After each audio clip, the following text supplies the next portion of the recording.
In my last video, I went over 5 doubt or conversation blockers that Jehovah's Witnesses use to control their members. In reality, I actually came up with 10, so here's the next 5.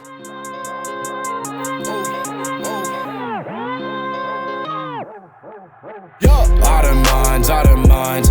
I'm just trying to find a little peace in my mind. Left it way behind, still on my grind. I'll just keep on hunting for the divine, yeah, for the divine. With a decent history of heresy, scandals, and doctrinal flip-flopping comes the need for a wide variety of ways to keep members from questioning things. If you haven't checked out my other video where I go over the first 5 doubt blockers, then be sure to do so. Otherwise, here are 5 more ways that Jehovah's Witnesses shut doubts down in their path. Number 1, the blood issue. The Watchtower organization has worked very hard to instill this one into the very DNA of their doctrinal views, to the point where it's basically seen as a self-validating tool in which they use to show and prove the cleanliness of the organization. Most Jehovah's Witnesses never really apply critical reasoning to this one and kind of just take it for granted. And that's a real shame because it's actually built on quite flimsy ground, to the point where the teaching, as far as it's doctrinally considered, has been changed multiple times over the decades. This is because the scriptural foundations for it are not actually self-evident, being mostly based on Old Testament laws about abstaining from drinking blood, or New Testament references to those laws in order to continue avoiding the acts of the pagan nations in their worship. But many witnesses will object to this, claiming that it's abundantly clear in scripture that we should abstain from blood in all its forms, stating that the blood is the life. And then they'll utilize their favorite term, which is that it's about the principle. However, many will be ignorant to the fact that these principles have been applied incredibly arbitrarily over the decades, while not applying any further scriptural justification for any of the new and evolving principles. This has been done to the point where even children have died, and they would not have died had they just been sick a few short years later after the next new light. However, as is the case with many Jehovah's Witness views, the most important thing is not necessarily to be morally or biblically accurate, but instead to be different and unique and special against every other religious organization. Very few have actually had to deal with the harrowing experience of looking into the dying eyes of a child or an adult that needs blood and had to ask themselves that really hard question.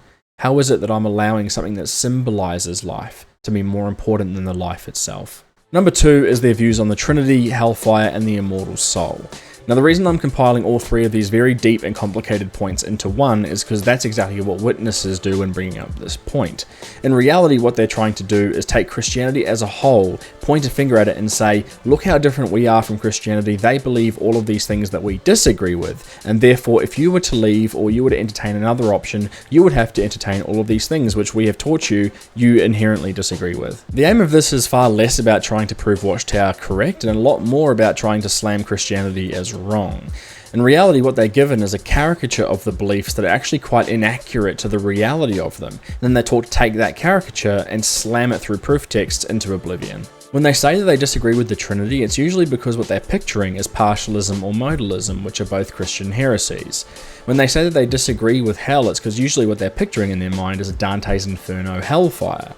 And when they say that they disagree with the immortal soul, it's because what they're usually thinking is that it doesn't line up with the annihilationism of the interpretations of Rutherford and Russell. This is compounded by the fact that it's heavily discouraged to look outside of Watchtower publications on such topics, and it's flat out forbidden to get any other publications or accept tracts from other Christian evangelizers.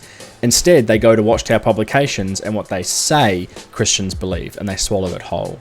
This is often so effective that even if a Christian does spend the time to explain to a Jehovah's Witness what they actually believe, the witness will generally just forget the conversation as soon as it's done. Either they will switch off during the conversation so that they don't absorb anything that's apostate in their mind, or they will go to a Watchtower publication after the conversation to re-indoctrinate themselves. Number 3 is the line, we admit when we're wrong and we change things. This one oftentimes comes out when you're having a discussion around their doctrinal changes over the years, and it can be exceptionally frustrating because they've been genuinely convinced that having doctrinal flip-flopping or doctrinal changes is a sign of righteousness. The truth is that it's a real sign of their incompetence and also a sign of their complete lacking of blessing and guidance from God. It shows that they're no more interpretationally led than any other Christian group.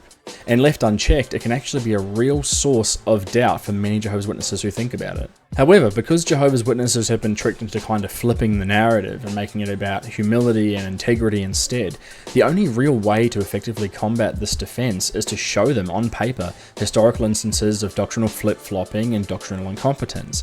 But this is really admittedly hard to do because the Watchtower organization has done a really good job at hiding their skeletons from their members and making them only accessible from apostate sources. Number 4 is the defense that child abuse exists in every organization. This one became a lot more prominent after the Australian Royal Commission flipped the lid on decades of institutional child abuse within the Jehovah's Witnesses, and they were definitely not prepared for it. You can probably guess immediately the circumstances where this kind of a defense would come up, and it's honestly not that hard to deconstruct how silly that defense is. Very few people would disagree that child abuse is a problem within many organisations and institutions. That is not the topic at hand. The point is how the organisation responds to abuse when those things occur and when they're uncovered. The hard part around this response is that most witnesses have been convinced that all news and all information and evidence relating to this topic is actually just apostate lies being released by Satan to try and destroy God's one true organisation. In response, many witnesses will either flat out reject or avoid any information, news articles, or evidence as it relates to this problem. Most witnesses will then treat the topic as a bit of an apostate alarm bell, so if it does come up, they see it as a great opportunity to run for the hills and abort the discussion entirely. If you do happen to come across somebody that's willing to discuss it and in fact is educated toward it, it can actually be quite confronting to look somebody in the eye who is telling you that there is nothing wrong with the problem and that you're the one who's looking at it wrong. And number 5, find me a better church and I will follow it. As mentioned earlier, Jehovah's Witnesses are oftentimes given a very inaccurate representation of other faiths. They are taught that they are apostate, that they are pagan, and that the Jehovah's Witnesses were the only true church that restored true worship as given by Christ. This means it comes across as quite a disingenuous statement, because what they're actually doing is comparing all other religions to the baseline of the Watchtower organization.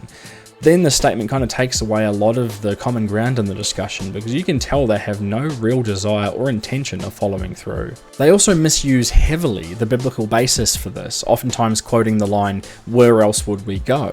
But they don't actually realise that what they're quoting is John 6:68, which says, "To whom else shall we go?" It's about Jesus Christ. This is yet another instance of them tricking their members into taking the organisation and putting it into the seat of Jesus Christ, making obedience to the organisation synonymous with being obedient to God. It is a complete butchering of the peace that we find in being followers of Jesus Christ, and it is yet another tactic that they use to keep people obedient and to keep people in lockstep with the organisation's authority. So there you have it, 5 more things that Jehovah's Witnesses are taught to use to keep their conversations and doubts in check. As always, if you come across these people, please show them love. It can oftentimes be the one thing that cracks the armor and helps them to see that there is love outside of their organization. In the meantime, God bless, and I'll see you in the next one.